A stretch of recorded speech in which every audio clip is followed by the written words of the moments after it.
Bom, boa noite a todos, sejam todos bem-vindos. Estamos aqui dando continuidade ao nosso estudo aqui da Univale do livro Revolução em Dois Mundos.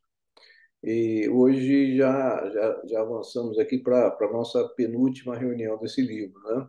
Hoje a gente vai estudar o capítulo 16, Determinação de Sexo, o capítulo 17, Desencarnação, e o capítulo 18, que é Evolução e Destino. Então, hoje a gente vai ver esses três capítulos, daí ficando para a semana que vem os dois últimos, né? O capítulo 19 e 20 da segunda parte. Aí a gente encerra essa obra e depois a gente vai dar continuidade com uma nova obra aí de André Luiz para a gente continuar aqui no nosso estudo, né? Então vamos iniciar aqui o estudo da noite de hoje, fazendo a leitura aqui do capítulo. No final, como de costume, a gente tem uns slidezinhos aí para fazer uma ilustração e a gente comentar um pouquinho melhor o assunto da noite. Então, capítulo 16, Determinação de Sexo. Como devemos encarar a possibilidade de a ciência humana patrocinar a determinação de sexo no início da gestação? Compreendendo-se que, nos vertebrados, o desenho gonadal se reveste de potencialidades bissexuais no começo da formação. É claramente possível a intervenção da ciência terrestre na determinação do sexo.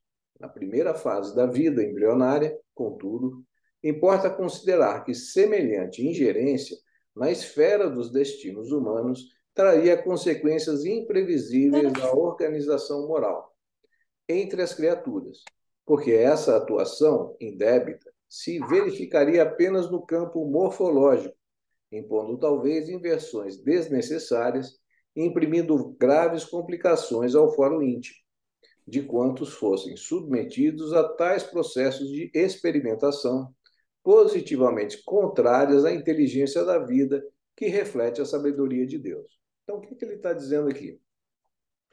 Ele está dizendo que pode haver uma intervenção humana, né, na seleção do sexo na gestação. E isso é possível. Hoje nós já temos, vamos dizer, um conhecimento científico, tecnológico para fazer esse tipo de escolha. O que ele diz aqui que esse tipo de escolha é uma escolha perigosa. Por quê? Porque vai mexer com o próprio programação encarnatória daquele espírito que está vindo. Aquele espírito que é reencarnante, antes de reencarnar, ele já tem uma programação reencarnatória, em que, inclusive, o sexo dali também já está definido, né? E uma série de outras coisas nesse processo de programação reencarnatória. Então, se o homem interfere ali nesse processo, né, promovendo uma mudança, uma escolha do sexo, independente dessa programação que é feita previamente, né, ele coloca isso como um processo, como ele coloca aqui, positivamente contrário à inteligência da vida que reflete a sabedoria de Deus, né? Ou seja, uma intervenção indevida, né? Isso que ele coloca aqui nesse capítulo 16. Depois a gente vai discutir um pouquinho mais. Nos slides tem algumas coisas para a gente também discutir a respeito disso, né? O capítulo 17 é desencarnação. Podemos considerar a desencarnação da alma em plena infância como sendo uma punição das leis divinas, na maioria das vezes? Muitas existências são frustradas no berço, não por simples punição externa da lei divina, mas porque a própria lei divina funciona em todos nós, desde que todos existimos no hausto do Criador. Frequentemente, através do suicídio, integralmente deliberado, ou do próprio desregramento, operamos em nossa alma calamitosos desequilíbrios, quais tempestades ocultas que desencadeamos por teimosia no campo da natureza íntima. cargas venenosas, instrumentos perfurantes, projéteis fulminatórios, afogamentos, enforcamentos, quedas calculadas de grande altura e multiformes viciações com que as criaturas responsáveis arruinam o próprio corpo ou aniquilam, impondo-lhe a morte prematura, com plena desaprovação da consciência. Determinam processos degenerativos e desajustes nos centros essenciais do psicossoma, né, do perispírito, notadamente daqueles que governam o córtex encefálico, as glândulas de secreção interna, a organização emotiva e o sistema hematopoético. Então, aqui ele está colocando duas situações diferentes, né? Aqui, quando uma criança desencarna, numa fase precoce da vida, né? Isso pode estar dentro até do própria programação reencarnatória daquela criança, né? Às vezes é um tempo por exemplo, com um exemplo, que numa encarnação passada deveria ter sido cumprido, não foi, e acaba desencarnando numa outra vida precocemente, cumprindo ali aquele período, né, que estava pré-determinado. Isso também serve, às vezes, como prova, como expiação para os pais, né, que estão recebendo essa criança. E aqui também ele está dizendo um outro tipo de desencarnação precoce, né, que é aquela que é provocada por nós mesmos, através do mau uso, né, do nosso corpo físico, né, através dos nossos excessos que são cometidos e que, porventura, abreviam o tempo de encarnação que a gente tem. Às vezes, a gente reencarna com uma programação para viver um determinado tempo e a gente desencarna, às vezes, bem antes, por nossos excessos, né, que nós cometemos nas mais variadas áreas, né, e viciações que a gente tá sujeito.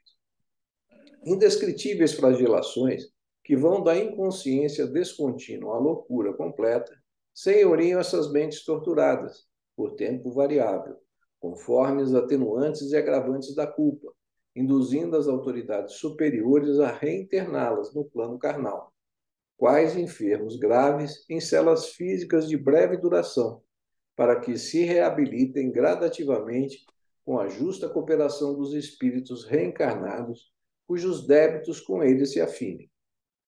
Eis porque um golpe suicida no coração, acompanhado pelo remorso, causará comumente diátase hemorrágica, com perda considerável da protrombina no sangue naqueles que renascem para tratamento de recuperação do corpo espiritual em distonia, né? Então, ele está dando um exemplo aqui de um suicida que desencarna com, por exemplo, às vezes um tiro no coração, né? Então, o que vai acontecer ali? Vai haver também uma lesão acompanhada do remorso, então, uma lesão do próprio perispírito. Numa encarnação seguinte, né, provavelmente, esse espírito, já com essa alteração nesse centro cardíaco, né, e a gente sabe que o perispírito é um modelo organizador biológico do corpo físico, não é um molde, um modelo para a formação do corpo físico. Então, na próxima reencarnação, esse modelo, esse molde, ele vai estar danificado nessa área. Então, o indivíduo vai vir provavelmente suscetível, às vezes, a ter doenças cardiovasculares, uma cardiopatia congênita ou alguma doença cardiovascular desse tipo por essa lesão prévia do corpo espiritual, né? O autoenvenenamento ocasionará, nas mesmas condições, deploráveis desarmonias nas regiões psicossomáticas correspondentes à medula vermelha, conturbando o nascimento das hemácias tanto em sua evolução intravascular, dentro dos sinusoides, como também na constituição extravascular, no retículo, gerando as distrofias congênitas do eritrócito como hematopatias diversas, né? Então, aqui ele está dando um outro exemplo do envenenamento no sistema hematológico, né? Gerando aí disfunções hematológicas, né, no reencarnante. Os afogamentos e enforcamentos em identidade de circunstância, impõe naqueles que os provocam os fenômenos da incompatibilidade materno-fetal, e que são chamados fatores RH. De modo geral, após a primeira gestação, permitem que a hemolisina alcance fronteira placentária, sintonizando-se com a posição morta da entidade reencarnante, e se externarem na eritroblastose fetal. Em suas variadas expressões, o voluntário esfacelamento do crânio, a queda procurada de grande altura e as viciações do sentimento e do raciocínio estabelecem no veículo espiritual muitas ocorrências de arritmia cerebral. Ele está dando um outro tipo de exemplo, né? De suicídios com queda, com esfacelamento de crânio, né? Lesão naqueles órgãos correspondentes na região do perispírito e, consequentemente, ao reencarnar. Da hidrocefalia, da encefalite letárgica, das encefalopatias crônicas, da psicose epilética, da idiotia, do mongolismo e de várias morboses oriundas da insuficiência glandular. Claro está que não relacionamos, nessa sucinta apreciação, os problemas do suicídio associado ao homicídio, os quais, muitas vezes, se faz seguidos em reencarnação posterior do infeliz, por lastimáveis reações, com a morte acidental ou violenta na infância, traduzindo estação inevitável do ciclo de resgate.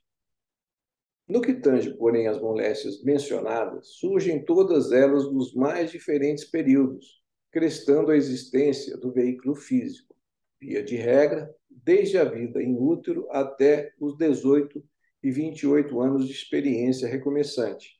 E, como vemos, são doenças secundárias, porquanto a etiologia que lhes é própria reside na estrutura complexa da própria alma. Como a gente falou, a causa está na espiritual, né, que vai causar uma desestruturação desse perispírito e, consequentemente, isso vai se refletir no corpo físico, né? Como a gente já falou aqui determinadas vezes, a matéria está sempre no campo dos efeitos, nunca no campo das causas, né? Urge ainda considerar que todos os enfermos dessa espécie são conduzidos a outros enfermos espirituais. Os homens e as mulheres que se corrompem, os próprios centros genésicos de delinquência emotiva ou pelos crimes reiterados do aborto provocado em existências do pretérito próximo, para que, servindo nas condições de atendentes e guardiões de companheiros que também se conspurcaram perante a justiça, a eterna justiça, se recuperem a seu turno, regenerando a si mesmos pelo amoroso devotamento com que lutam e choram no amparo aos filhinhos condenados à morte ou atormentados desde o berço. Então, ele está dizendo aí, às vezes, pessoas que provocam aborto várias vezes na encarnação seguinte, vão ter dificuldade, às vezes, de conseguir engravidar, né? Por essa lesão aí desse centro genésico, ou através de qualquer tipo outro de viciação ou de abuso, né, nessa área sexual, né? Segundo observamos, portanto, as existências interrompidas no alvorecer do corpo denso, raramente constituem balizas terminais de prova indispensável na senda humana, porque da maioria dos sucessos em que se evidenciam, representam cursos rápidos de socorro ou tratamento do corpo espiritual desequilibrado, por nossos próprios excessos e inconsequências, compelindo-nos a reconhecer com o apóstolo Paulo que o nosso instrumento de manifestação, seja onde for, é templo da força divina, por intermédio do qual, associando o corpo à alma, nos cabe a obrigação de aperfeiçoarmos, aprimorando a vida na exaltação constante a Deus. Há casos de desencarnação, estando o espírito desdobrado, por exemplo, nas zonas umbralinas e o corpo em estado comatoso. Isso pode acontecer perfeitamente, do ponto de vista da exteriorização do pensamento, porque céu e inferno exprimindo equilíbrio e perturbação, alegria e dor, começam invariavelmente em nós mesmos. Né? Então, o que ele está querendo dizer aqui? Por exemplo, um espírito em coma, existem várias possibilidades para ele. Ele pode estar ali presente, ao lado do corpo, né? Ali sem sair de perto desse corpo, ou ele pode estar desdobrado, tanto num plano ruim, né? Como ele diz aqui, dá esse exemplo da zona umbralina, como às vezes também num plano melhor, onde ele já começa a ser assistido, amparado, né, caso haja realmente a desencarnação. Né? Então, mas né, em todos os casos, ele permanece sempre ainda ligado ao corpo físico, ele não está desligado desse corpo físico. Os espíritos encarnados que sofreram desequilíbrio mental de alta expressão voltam imediatamente à lucidez espiritual após a desencarnação. Isso nunca sucede, porquanto a perturbação dilatada exige a convalescência indispensável, cuja duração naturalmente varia com o grau de evolução do enfermo em reajuste. Então, assim, tudo depende do grau evolutivo espiritual. Né? O fato da gente desencarnar não nos torna diferentes do que nós somos. Nós vamos continuar, quando desencarnarmos, com as nossas mesmas dificuldades, com o nosso mesmo, mantendo as nossas virtudes e os nossos defeitos. Simplesmente a gente vai estar numa outra dimensão da vida, num outro plano vibracional. Né? Agora, normalmente, né, um espírito de nível mediano, como todos nós, assim, a maioria de nós, vai passar por um período de perturbação depois do desencarne. Agora, determinados espíritos, por exemplo, aqueles espíritos aí estão muito arraigados à matéria, né? Às vezes permanece até junto do corpo ali, observando aquele processo de degradação, de degeneração do corpo, né? Ao passo que outros espíritos mais adiantados, por exemplo, o Chico Xavier, provavelmente quando desencarnou, ele saiu, né? Diz que chegou de noite, vou tomar um cafezinho, vou deitar, deitou e desencarnou. Provavelmente teve uma desencarnação bem fácil, bem tranquila, né? E provavelmente esse período, se houve de alguma conturbação, foi mínimo, né? Então, tudo está relacionado ao grau de entendimento daquele espírito que está desencarnando. Né? Aqui, como ele coloca. Aqui, o capítulo 18, ele está falando em evolução e destino. O mal está determinado no conteúdo do nosso destino. Aqui ele é bem claro: ninguém nasce destinado ao mal, porque semelhante disposição derrogaria os fundamentos do bem eterno, sobre os quais se levanta a obra de Deus. Então, às vezes a gente vê esses espíritos aí criminosos e tal, ele encarnou para ser um criminoso. Não. O mal, nós não estamos, a gente nunca nasce destinado ao mal. Está sempre relacionado às nossas escolhas, ao nosso livre-arbítrio.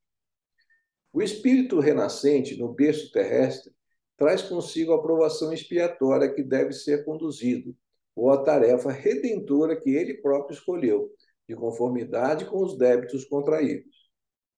Prevalece aí o mesmo princípio que vige para as sociedades terrestres, pelo qual, se o homem é malfeitor, confesso, deve ser segregado em estabelecimento correcional, adequado para a reeducação precisa, e, se apenas aprendiz no campo da experiência, com dívidas e créditos, sem falta grave a resgatar, é justo possa pedir às autoridades superiores que lhe presidem os movimentos o gênero de trabalho ou de luta em que sinta mais apto ao serviço de autoaperfeiçoamento.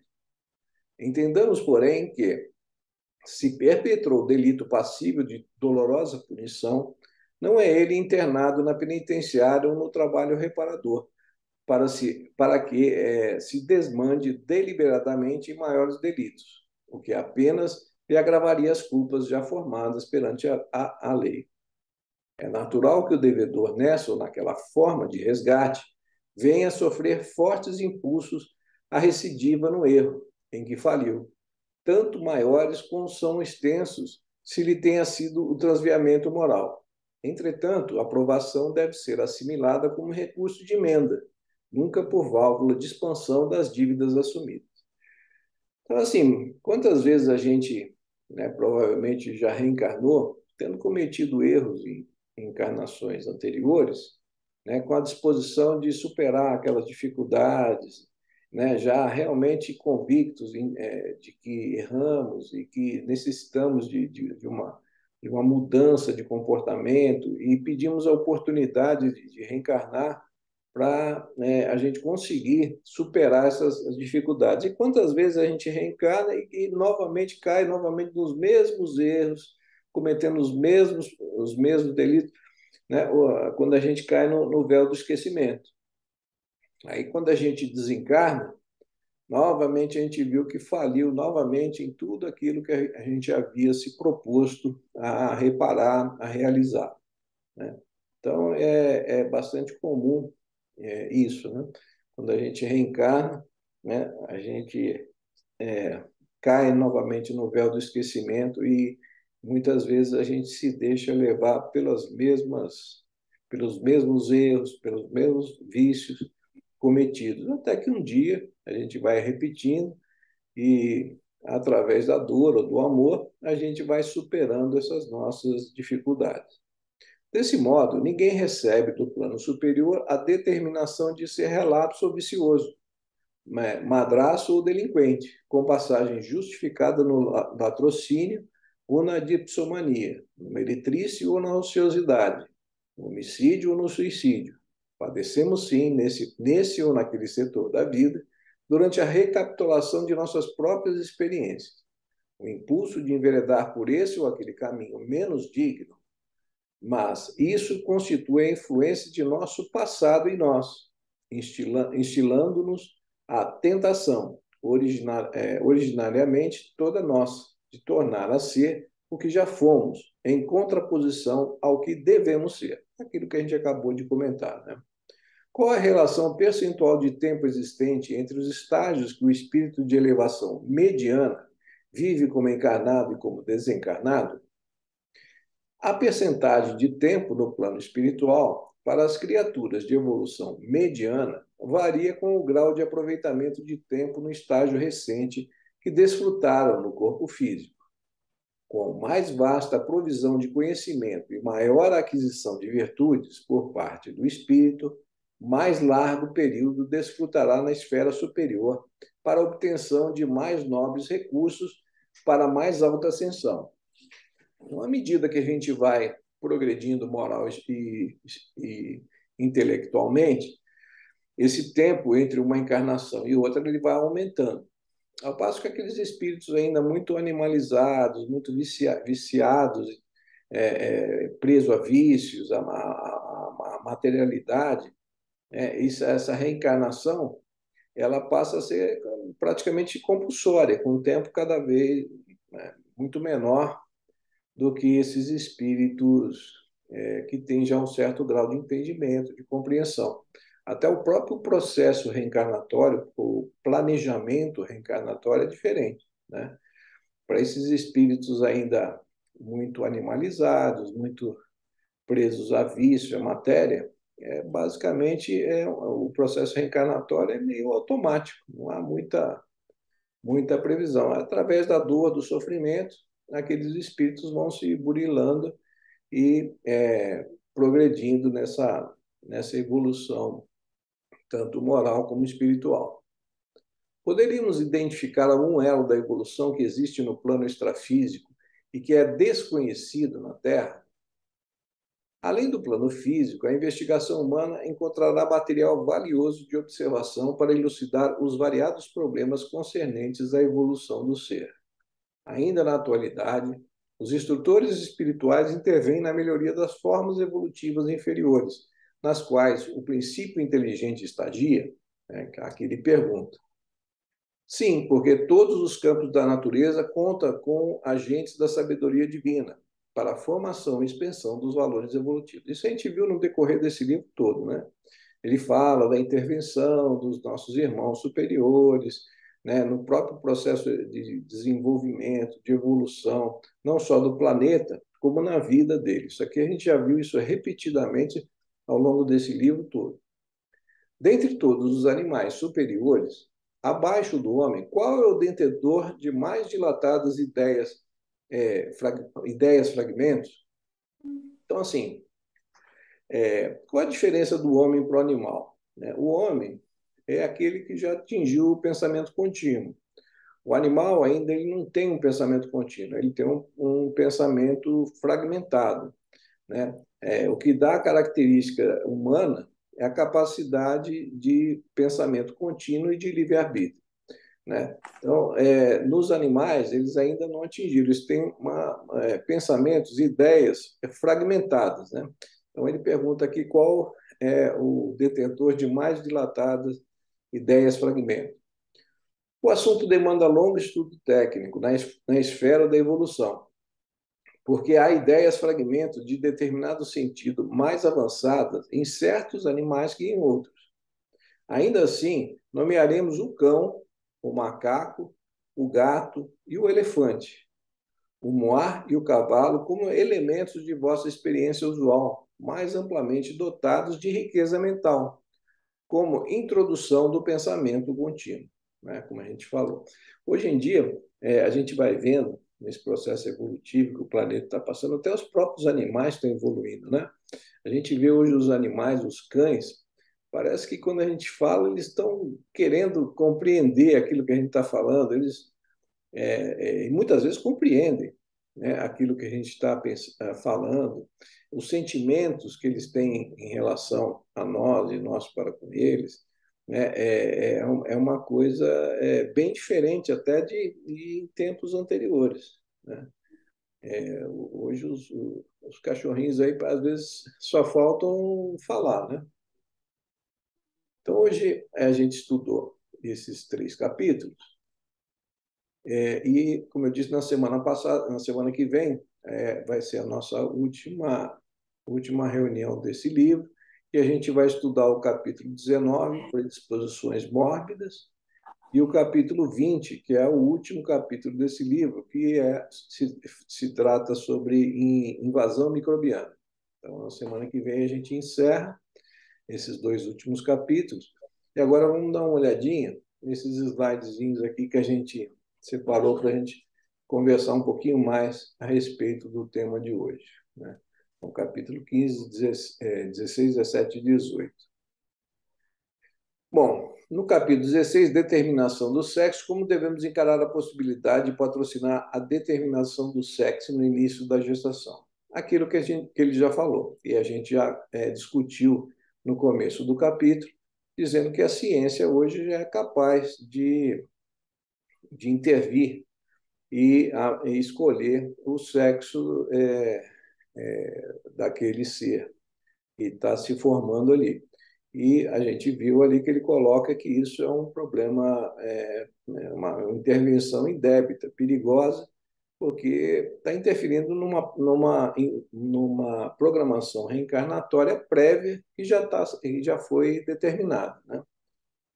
Então, aqui, nos humanos e na grande maioria dos mamíferos, a presença ou ausência do cromossomo Y, né, no cariótipo, está ligada à determinação da diferenciação sexual. Então, a gente aprendeu nas aulas lá de biologia que XX é mulher e XY vai dar origem ao homem. Solicitação dos procedimentos. A seleção do sexo é solicitada basicamente por 3 motivos. Aqui ele está colocando por que as pessoas, por vezes, resolvem querer escolher o sexo dos seus filhos. Ele coloca aqui por 3 motivos.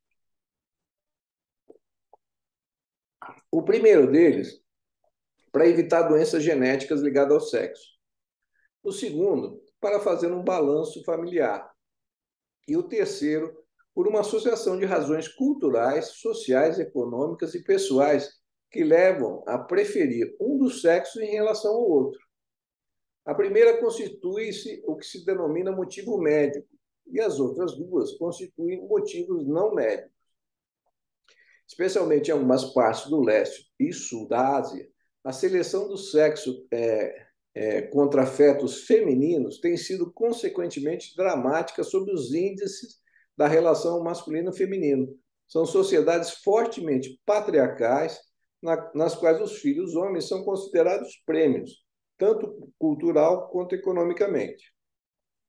A preferência por sexo masculino manifesta-se de muitas maneiras, variando de menor alocação de recursos, menos cuidados médicos e negligência em relação às meninas, chegando ao infanticídio feminino.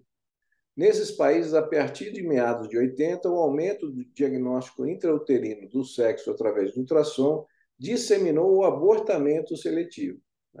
E até que ponto chega isso, né? Não só abortamento, como infanticídio feminino, né? Como ocorria antigamente. Especificamente na Índia, a preferência pelo sexo masculino é profunda. Culturalmente, a mulher é considerada sexo inferior. Muitos veem o nascimento de uma mulher como uma punição para erros do passado. Segundo o censo de 2001, para cada 1.000 meninos até 6 anos de idade, existiam 927 meninas, que eram 945 a 10 anos, chegando a 750 em algumas populações rurais. A Associação Médica Indiana estima que cerca de 5 milhões de fetos femininos são abortados a cada ano. Então, aqui ele vai falar um pouquinho aqui das técnicas de seleção sexual. Em qualquer de uma das situações anteriormente descritas, para evitar o nascimento de uma criança do sexo indesejado, os casais podem optar por utilizar uma das seguintes técnicas: comportamental, antes da fecundação, de reprodução assistida, através da separação dos gametas e da identificação do sexo dos embriões e, consequentemente, transferências daqueles do sexo desejado, como fecundação, sexagem ou por abortamento, elimina o feto não desejado por fecundação. Enfim, se é possível determinar o sexo da criança antes da gestação, isso significa que não é o espírito que escolhe em que sexo vai reencarnar.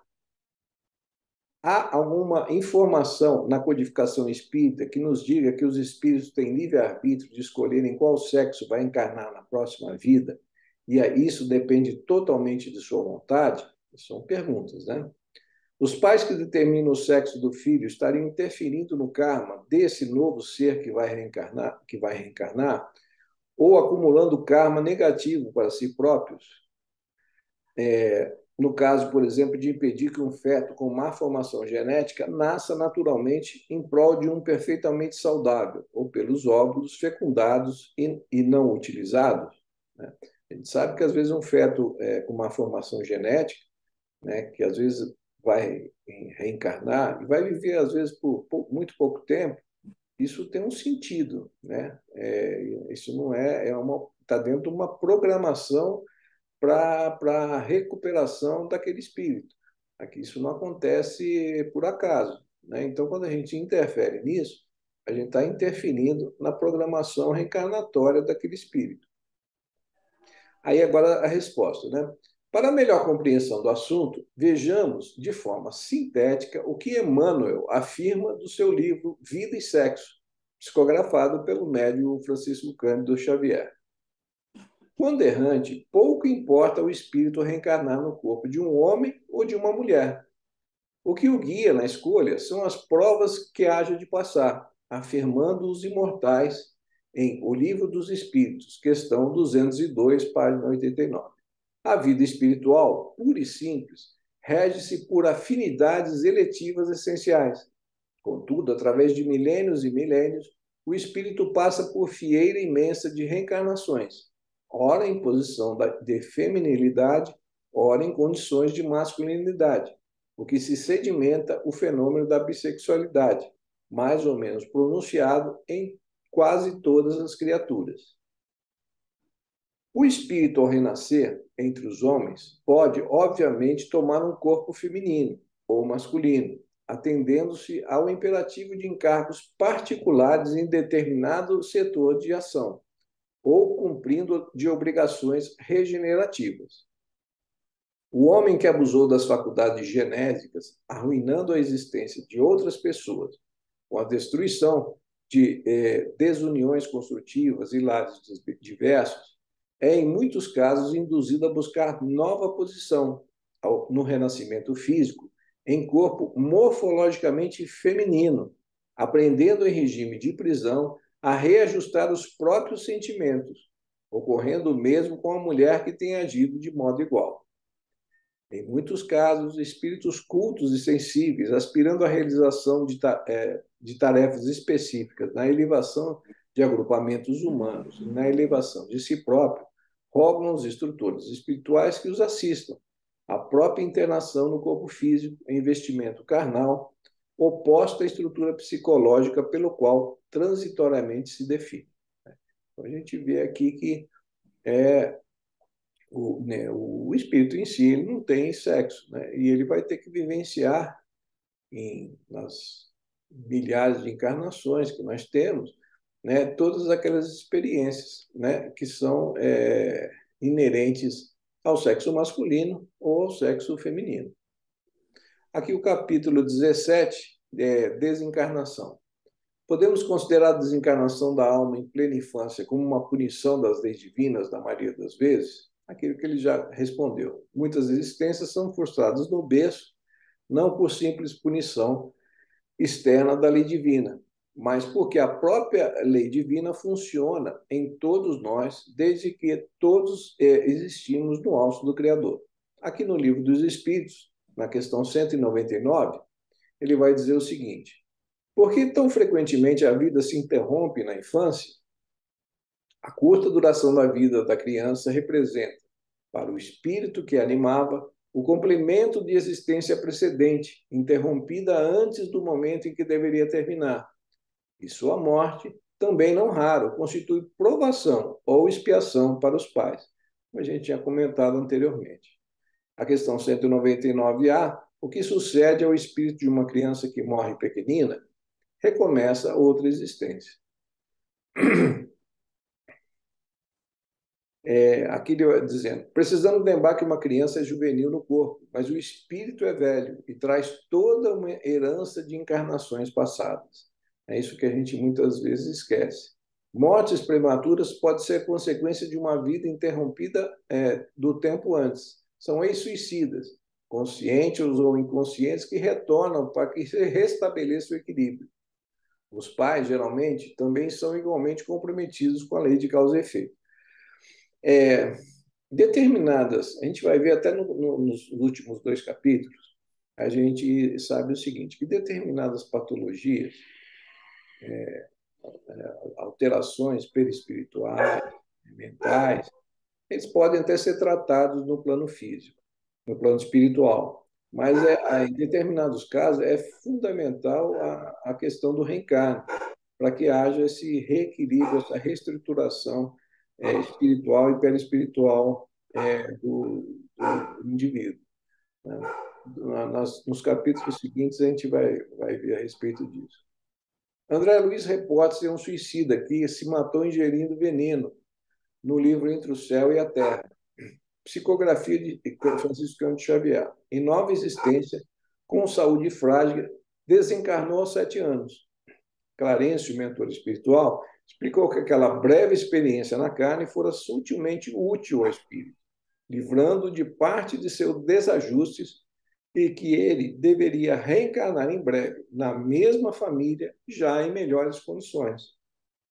Então, a gente entende que esses desencarnes prematuros, né, ou desencarnes precoces, às vezes até de crianças, de fetos que não têm nenhuma viabilidade para ter uma vida mais longa, isso tudo tem um sentido, né? Está dentro de uma programação divina, como ele diz aqui, né? Então, esses 7 anos ali foram importantes para que numa próxima reencarnação ele já consiga reencarnar numa condição melhor.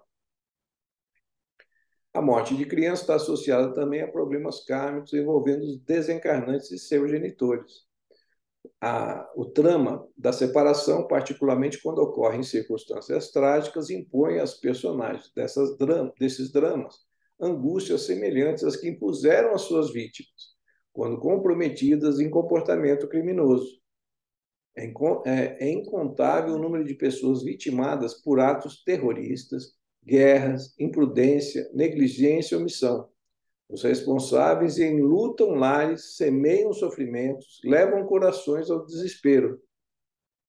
Passam, pois, por experiências semelhantes, na condição de filhos que desencarnam prematuramente, ou de pais que os veem partir, sofrendo os mesmos constrangimentos que provocaram a fim de aprenderem a respeitar o próximo. É lei de causa e efeito, né? Há desencarnações prematuras que consagram experiências missionárias, aqui ele vai dizer também a mesma coisa.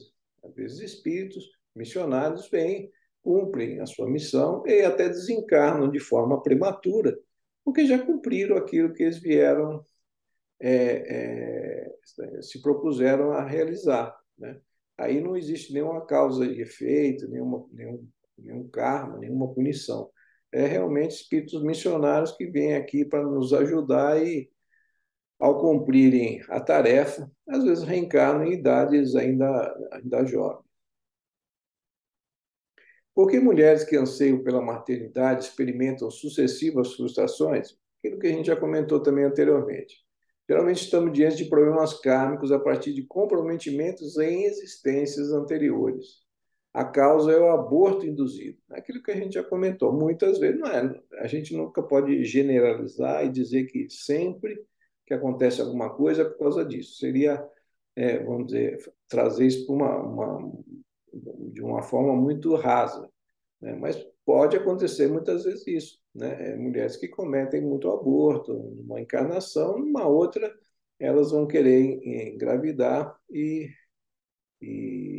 não vão conseguir, né? Mas nem sempre isso é por essa causa, né? O que acontece com o espírito na morte prematura?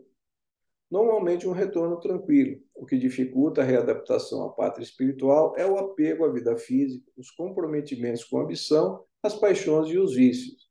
É aquilo que a gente também já havia comentado anteriormente, né? Quanto mais ligado à matéria, quanto mais ligado a vícios, a viciações, né? Mais a gente vai ter dificuldade de se libertar no momento da morte, né? Há casos de desencarnação estando o espírito desdobrado, por exemplo, nas zonas umbralinas, o corpo em estado comatoso, aquilo que a gente também já comentou nessa passagem aqui. Aqui a gente vai ver o que diz aqui o Livro dos Espíritos, na questão 156. A separação definitiva da alma e do corpo pode ocorrer antes da cessação completa da vida orgânica. Essa é a questão 156 do Livro dos Espíritos. Na agonia, a alma algumas vezes já tem deixado o corpo. Nada mais há que a vida orgânica. O homem já não tem consciência de si mesmo. Entretanto, ainda lhe resta um sopro de vida orgânica. O corpo é a máquina que o coração põe em movimento.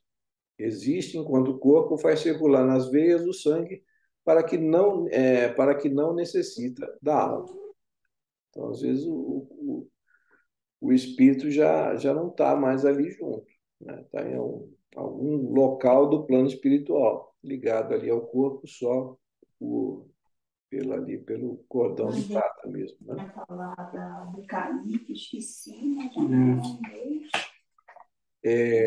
O próximo aqui. Os espíritos encarnados que sofreram desequilíbrio mental de alta expressão voltam imediatamente à lucidez espiritual após a desencarnação? Aquilo que a gente já comentou, né? É impossível, né? No Livro dos Espíritos, na questão 64, ele comenta: a perturbação que se segue à separação da alma e do corpo é do mesmo grau e da mesma duração para todos os espíritos? Não, depende da elevação de cada um. Aquele que já está purificado se reconhece quase imediatamente, pois que se libertou da matéria antes que acessasse a vida do corpo. Enquanto que o homem carnal, aquele cuja consciência ainda não está pura, guarda por muito mais tempo a impressão da matéria. Aquilo que também a gente já tinha comentado anteriormente. E aqui, os últimos slides aqui a respeito do capítulo 18, Evolução e Destino. O mal está determinado no conteúdo de nosso destino. Ninguém nasce destinado ao mal. É aquilo que a gente já leu naquela passagem aqui do livro, nesse capítulo 18. Né? Aqui no Livro dos Espíritos, ele faz dois comentários a respeito do tema. Um na questão 630 e um na questão 634. Na 630, ele pergunta: o bem é tudo o que é conforme a lei de Deus, o mal tudo o que lhe é contrário. Assim, fazer o bem é proceder de acordo com a lei de Deus. Fazer o mal é infringi-lo.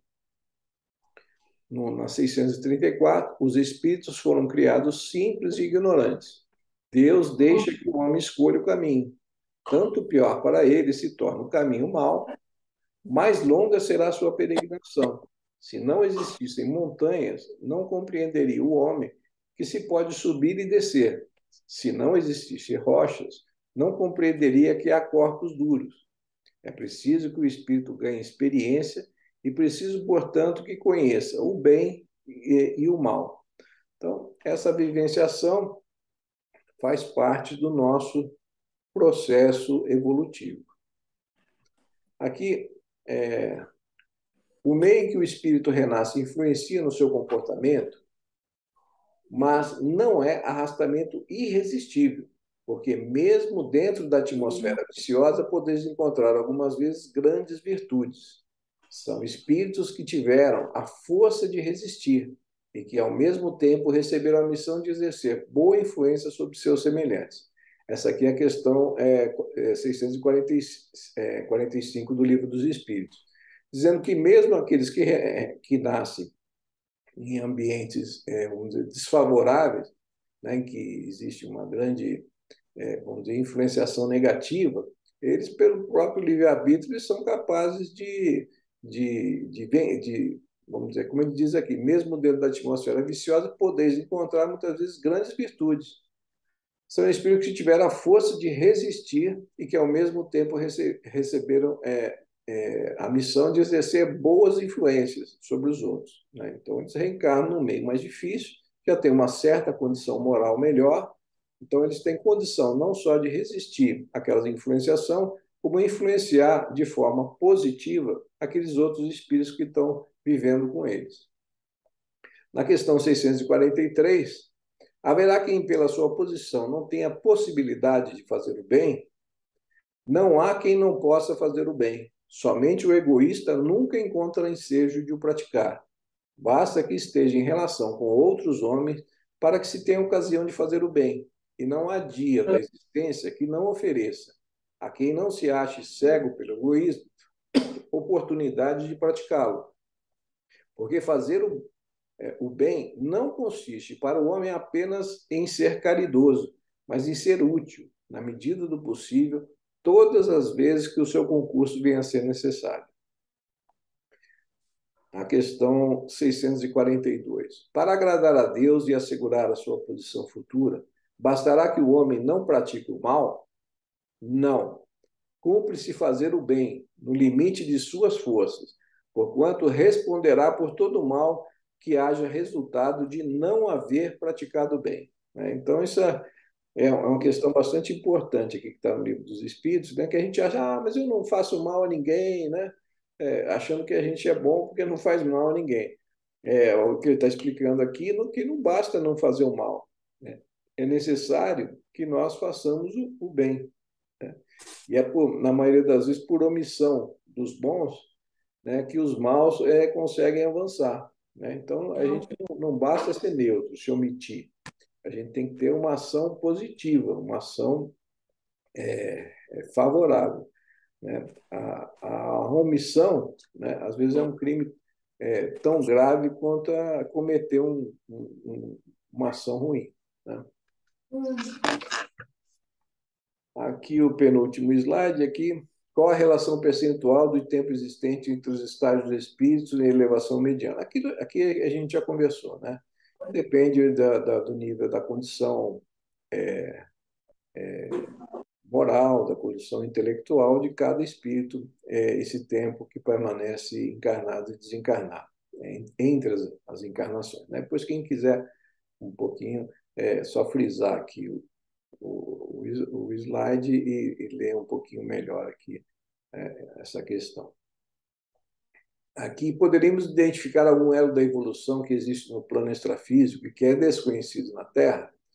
Além do plano físico, a investigação humana encontrará material valioso de observação para elucidar os variados problemas concernentes à evolução do ser. Na atualidade, os instrutores espirituais intervêm na melhoria das formas evolutivas inferiores. Quais os princípios inteligentes estagiários? Aquilo que a gente já comentou também. Né? Sim, porque todos os campos da natureza contam com agentes da sabedoria divina para a formação e expansão dos valores. Aqui eles falam a respeito dos animais, né? Como a gente já comentou anteriormente, né? Que tem uma condição mais dilatada de ideias, fragmentos, né? Que a gente já comentou, do cão, do macaco, do gato, elefante, moar. Né? E aqui no roteiro do EAD, da FEB, no livro 4, no módulo 3, ele faz aqui o convite ao bem. Em todas as épocas, o bem constitui a fonte divina, suscetível de fornecer-nos valores imortais. O homem de reflexão terá observado que todo o período infantil é conjunto de apelos ao sublime manancial. O convite sagrado é repetido anos a fio. Vem através dos amorosos pais humanos, de mentores escolares, da leitura salutar, do sentimento religioso, dos amigos comuns. Entretanto, raras inteligências atingem a juventude, de atenção fixa no chamamento elevado. Quase toda a gente ouve as requisições da natureza inferior, olvidando deveres preciosos. Os apelos, todavia, continuam. Aqui é um livro amigo, revelando a verdade em silêncio. Ali é um companheiro generoso, que insiste em favor das realidades luminosas da vida. A rebeldia, porém, ainda mesmo em plena madureza do homem, costuma rir inconscientemente, passando, todavia, em marcha compulsória na direção dos desencantos naturais que lhe impõem mais equilibrados pensamentos. No Evangelho de Jesus, o convite ao bem reveste-se de claridades eternas. Atendendo, poderemos seguir ao encontro do nosso Pai sem hesitações. Se o clarim cristão já te alcançou os ouvidos, aceita-lhe as claridades sem vacilar. Não esperes pelo aguilhão da necessidade, sob a tormenta. É cada vez mais difícil a visão do porto. A maioria dos nossos irmãos na terra caminha para Deus, sob o ultimato das dores. Mas não a aguardes pelo açoite da sombra, quando pode seguir calmamente pelas estradas claras do amor. Então, que a gente vai evoluir, a gente vai, né? Ou pela dor ou pelo amor. Então, que a gente tenha discernimento, sabedoria e façamos as escolhas para que possamos seguir o caminho evolutivo do amor. Né? Não necessariamente as dores nos estão reservadas se nós soubermos, né, fazer as escolhas melhores, as escolhas adequadas, que o nosso caminho evolutivo seja mais curto, mais suave, né, e mais breve. Né? Então, aqui encerra aqui essa parte. Né? São 3 capítulos, hein? O tema é meio grande, mas aqui a gente encerra e se alguém de vocês quiser fazer mais algum comentário, antes da gente fazer a nossa prece de encerramento, fiquem à vontade.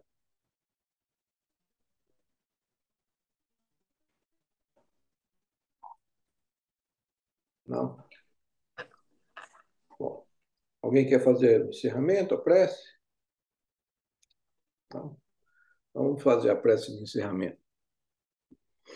Vamos elevar nosso pensamento a Deus, nosso Pai, nosso Criador, agradecendo a oportunidade aqui de estarmos juntos nesse estudo para o nosso aprimoramento, não só intelectual, mas principalmente para o nosso aprimoramento moral, para que possamos saber fazer melhores escolhas em relação a nós mesmos, em relação aos nossos próximos, para que possamos não só trilharmos caminhos mais felizes, mas que possamos também levar essa felicidade aos nossos semelhantes.